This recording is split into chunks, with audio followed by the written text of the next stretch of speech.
Friends, welcome to my channel. मैं हूँ दिव्या शर्मा। दोस्तों, आज के समय में बहुत सारे ऐसे लोग हैं जिन्हें उठने बैठने समय घुटनों में कट कट की आवाज आती है। आखिर ऐसी आवाज क्यों आती है? दोस्तों, किसी भी जोड़ में दो हड्डियां अगर आपस में मिलती हैं, ये पूरी तरह से नहीं मिल पाती। इनके बीच में हल्का सा गैप रहता है। इसी गैप के बीच में एक फ्लूइड भरा होता है जो वहां पर चिकनाहट के लिए होता है। इसे साइनोवियल फ्लूइड कहते हैं।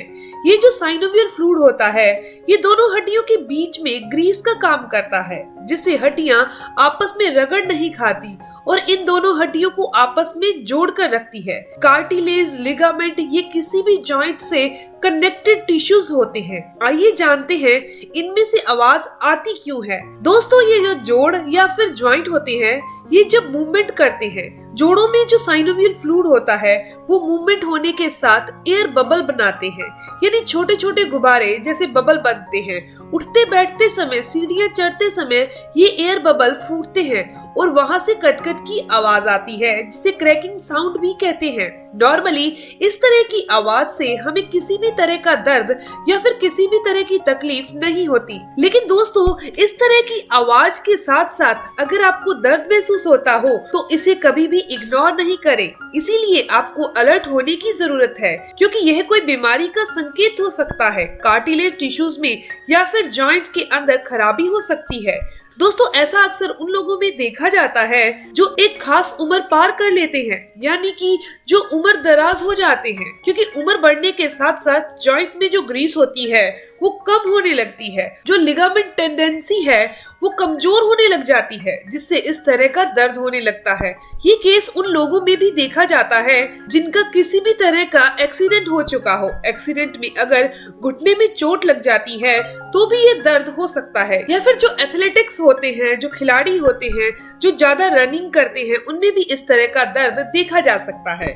इसके अलावा जिनका वजन बहुत ज्यादा बढ़ चुका है, मोटापे से ग्रसित है, उनमें भी ये प्रॉब्लम देखी जाती है, क्योंकि भारी वजन की वजह से जॉइंट जल्दी खराब हो जाते हैं। खास करके घुटनों पर इसका असर ज्यादा पड़ता है। अगर आपके जॉइंट में आवाज के साथ साथ दर्द भी है तो ये इन चीजों का सिग्नल है कि आपकी दोनों हड्डियां आपस में टकरा रही हैं और आपस में रगड़ खा रही हैं। इसके अलावा ये भी हो सकता है कि बहुत सारे लोगों के शरीर के अंदर कैल्शियम की कमी रहती है या फिर विटामिन D3 की कमी रहती है। ये वो लोग हैं जिन्हें गठिया की प्रॉब्लम हो, जिन्हें ऑस्टियोआर्थराइटिस हो। उन कारणों में भी जोड़ों में कटकट की आवाज आने के साथ साथ दर्द हो सकता है। अब मैं आपके साथ ऐसा पावरफुल घरेलू नुस्खा शेयर करने वाली हूँ जिसके इस्तेमाल से आप घुटनों के दर्द, जोड़ों के दर्द के साथ ही उनमें आने वाली कटकट की आवाज से आराम पा सकते हैं।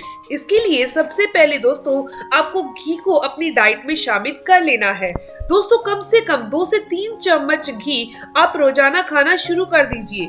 आप दाल के ऊपर से डालकर घी खा सकते हैं। रोटी या चपाती में घी लगाकर खा सकते हैं। ध्यान रखिए, किसी भी रोटी या चपाती पर लगा रहे हैं तो उसको तवे पर दोबारा सेकना नहीं है। आप गरम गरम चपाती को प्लेट में रखिए और उसके ऊपर घी डालिए। ये नहीं है कि घी लगाकर आपने तवे पर सेकना है, ऐसा नहीं करना। ऐसा करने से कोलेस्ट्रॉल बॉडी में बढ़ाने वाला वो वही घी जिसने हमारे लिगामेंट्स को मजबूत करना है, कार्टिलेज को मजबूत करना है, वही घी कोलेस्ट्रॉल को बढ़ा देगा अगर हम तवे पर उस घी लगी हुई रोटी को सेकेंगे। इसके अलावा जोड़ों में जो ग्रीस की कमी है, वो ग्रीस की कमी अगर आप घी का रोजाना सही तरीके से सेवन करते हैं तो ये ग्रीस जो है दोबारा बन जाएगी। इसके अलावा आपको लेना है गुड़, 1 कटोरी भुने हुए चने और साथ में 1 गिलास गर्म दूध। दोस्तों, गुड़ के अंदर बहुत ज्यादा आयरन होता है जो खून की कमी को दूर करने का काम करता है। ये बीपी को कंट्रोल करता है, डाइजेशन को इम्प्रूव करता है, आपका मेटाबॉलिज्म इससे अच्छा होता है।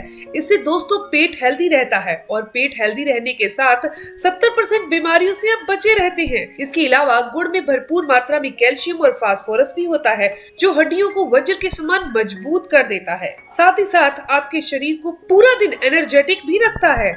आप कोई भी काम करते हो, जल्दी थक जाते हो, तो आज से ही आप इस रेमेडी का इस्तेमाल कीजिए। ये शरीर में से विषैले पदार्थों को बाहर निकालता है, इम्यूनिटी को मजबूत करता है। चने के फायदों की बात करें तो चने में होता है भरपूर मात्रा में कैल्शियम, आयरन, विटामिन, प्रोटीन, यह आपकी हड्डियों को मजबूत करने के साथ साथ कब्ज से राहत दिलाता है। हीमोग्लोबिन लेवल को मैनेज करता है, शरीर में खून की कमी नहीं होने देता।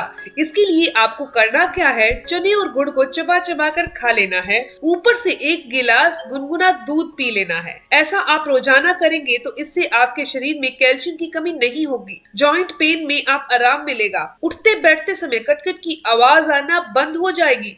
इसके साथ ही आपका डाइजेशन मजबूत हो जाएगा, याददाश्त बढ़ेगी, आपका स्ट्रेस लेवल कम हो जाएगा, रात को गहरी और अच्छे से नींद आएगी, शरीर में होने वाली किसी भी प्रकार की कमजोरी, थकान, आलस दूर हो जाएगा। इसका सेवन आप कभी भी कर सकते हैं खाली पेट दिन में। जरूरी नहीं कि सुबह उठकर खाली पेट करना है, कभी भी कर सकते हैं। आप सुबह भी खा सकते हैं, दोपहर में भी खा सकते हैं, किसी भी टाइम खाली पेट इसका सेवन किया जा सकता है। अब मैं दोस्तों आपको बताने जा रही हूँ दूसरा उपाय। देखिए दोस्तों, ये है मेथी दाना। मेथी को डाइट में जरूर शामिल कीजिएगा। अगर आपको मेथी के लड्डू बना सको तो बहुत अच्छा होगा। सर्दियों के दिनों में मेथी के लड्डू बनाकर खाना काफी फायदेमंद होता है। इससे आपके अंदर सही मात्रा में घी भी पहुंच जाएगा। मेथी के लड्डू बनाकर आप रोजाना सिर्फ 1 भी खा लेते हैं तब भी काफी है। अगर आप मेथी के लड्डू नहीं बना सकते तो आप रोजाना 1 चम्मच मेथी भिगो दीजिए और सुबह भिगी हुई मेथी का सेवन करना शुरू कर दीजिए। आपने करना क्या है, 1 चम्मच मेथी भिगोनी है, 1 कटोरी में सुबह उठेंगे तो वो फूल जाएगी, इसका सेवन कर लीजिए। मेथी दाना हमारी हड्डियों को हेल्दी बनाता है, उसके लिए तो ये वरदान है, क्योंकि मेथी दाने के अंदर भरपूर मात्रा में कैल्शियम, आयरन, फास्फोरस होता है, जो हमारी हड्डियों को मजबूत बनाता है, गठिया से अर्थराइटिस की प्रॉब्लम को दूर करता है। मेथी दाना न सिर्फ हमारी हड्डियों के लिए बल्कि हमारे बालों के लिए, स्किन के लिए बहुत फायदेमंद है। अगर आपके बाल झड़ रहे हैं या फिर समय से पहले सफेद हो रहे हैं तो आपने मेथी दाने का सेवन जरूर करना है। आपकी त्वचा पर ग्लो नहीं है या झुर्रियां आ रही है, काले से धब्बे पड़ रहे हैं या फिर कोई भी पिंपल होता है वो अपना निशान छोड़ ही जाता है, तो इसका मतलब है कि आपका खून साफ नहीं है, खून प्योर नहीं है। तो इसके लिए मेथी दाना काफी फायदेमंद है। मेथी दाना बहुत अच्छा है। आप यानी ये जो सर्दियों का सीजन है पूरा खा सकते हैं बहुत आराम से, कोई नुकसान नहीं है। इसके अलावा जब गर्मियां आ जाए तो 15 दिन इस्तेमाल कीजिए, 15 दिन के लिए छोड़ दीजिए। आप जब सुबह सुबह भिगी हुई मेथी खाएंगे ना, उसके बाद आपने जो पानी बचा हुआ है वो भी हल्का सा गुनगुना करके सिप सिप करके पी लेना है। दोस्तों, इन चीजों का अगर आपने 1 महीना लगातार सेवन कर लिया ना तो इससे आपके जॉइंट में होने वाला दर्द कम हो जाएगा। कार्टिलेज में जो ग्रीस जो है खत्म हो चुकी है, जॉइंट्स जो है आपस में टकरा रहे हैं, ये समस्याएं दूर होकर हड्डियां मजबूत हो जाएंगी। दोस्तों, ये जानकारी, इन्फॉर्मेशन यहीं तक थी। मैं उम्मीद करती हूँ, आशा करती हूँ कि ये जानकारी आपके लिए काफी फायदेमंद होगी। अगर आपको ये जानकारी अच्छी लगी, आपके काम की है, तो इस वीडियो को जरूर लाइक कीजिएगा, अपने दोस्तों के साथ जरूर शेयर कीजिएगा और अगर आपके कोई भी सवाल हो तो आप जरूर पूछिए। आपके हर एक सवाल का जवाब जरूर दिया जाएगा। मिलते हैं दोस्तों नेक्स्ट वीडियो में, तब तक के लिए धन्यवाद।